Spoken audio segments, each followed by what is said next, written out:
Like, how much of the business side do you see people not really paying attention to? Because a lot of people, they go rip the beats off YouTube. They be so quick to just throw the music out there, you know what I mean? Yeah. How often do you sit back and be like, man, that's not the right move? Yeah, a lot of people don't understand how critical money is in the music industry. Like, when you're trying to create music, it costs money for the studio time, videos. Then you have to actually promote your music. Like, I don't promote my music. I don't. I don't see the sense in me putting myself through the motions of promoting music like that. It's too much for entertainment. Like, you have to actually entertain, get people's attention in order for them to tune into the music. It wasn't like that at one point. It used to be the way if you rap good, they have to respect your name. You see what I'm saying? It's not like that no more, man. You can rap, you can be the best rapper in the universe. There's certain elements that have to take place now in order for people to want to listen to how you rap.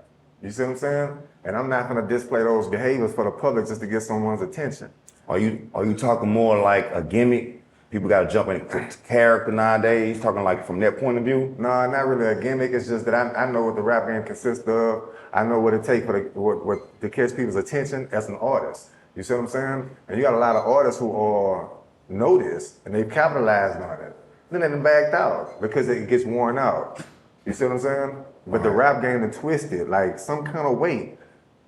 The people of color, the urban community, people who just love hip hop, our like for music has been warped some kind of way to where while our favorite artists are getting federal charges.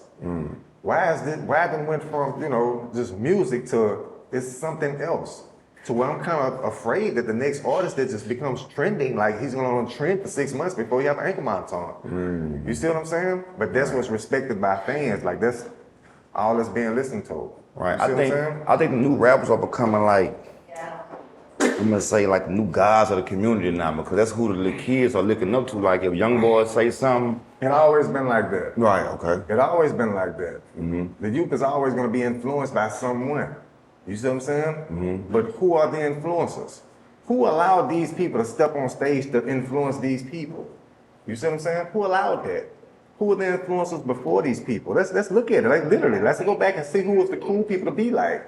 It's gonna boil down to, it's gonna end up being Youngboy, Kevin, Boosie, or it's gonna go back and back, and then it's gonna trickle all the way down to Martin Luther King Jr., Malcolm X, and you've seen what happened to those niggas. You see what I'm saying? You've seen what happened. Have we ever had one since? Why not? Why not? I'm seriously asking, what happened? Well, these was twice in a lifetime niggas? How? They was living at the same time. They had others that came after them. You see what I'm saying? Like we got to a point to where it's like we just stopped doing stuff like that, like political stuff, like kind of like what Malcolm was doing, Martin was doing. We got to a point where we just stopped doing that. You know what I mean? All we do is just look up to rappers now. Yeah, that's so I understand what you're saying. Yeah, we got shown rappers. Yeah, they got dangled in front of ours like this. Like, look at this.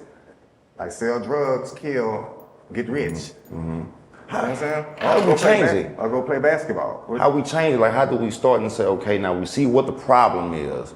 How do we form a solution? Like, how do we start? Like, just from your mind. New influences. These people need options. You know what I'm saying? They need options on who should they be influenced by. They need a timetable. They need to see the whole spectrum. They need to step back and see everything. You know what I'm saying? They need to see it. Either that or niggas that's really cool, or niggas that's really we need to step our game up and show them that you can really still be a nigga and still do something that's legitimate. I'm not gonna do bodybuilding, dog. And I'm still keeping it to the G code, through and through. Like, that'll never leave out of me. I'll never get a tattoo covered up. You know what I'm saying? I'm gonna have goals in my mouth for forever. You know what I'm saying? I'm a gangster to the core. You feel what I mean? But that don't mean you have to put yourself in the line of sight, knowingly. Why? Why limit yourself to a source of income for what? To prove a point for what? If you're really a gangster, let me see then. You know what I'm saying? If you really like John Gotti and Al Capone and Lucky Luciano, these are the people that you idolize, real gangsters, then I don't know if anyone has failed to tell you, but majority of their business and their income comes from legal businesses. Legal businesses. And it was suits and ties, they had intelligence. And it was certified gangsters. So why are we failing to be organized when all other races have organization with anything? Money on top of the table and under it, like we lack that. And when we do seek organization amongst ourselves, we break up in factions and we beef with each other. No outside groups. We come together. We decide, okay, this is what we're doing. Okay, well, look, this color we're gonna rep. This color you're gonna rep, and then we're just gonna go to war with each other. Right. Never mind the people who's really fucking over us, like selling us food that'll kill us. You know what I'm saying? Making us want to kill each other. You see what I'm saying? Who put these people on TV?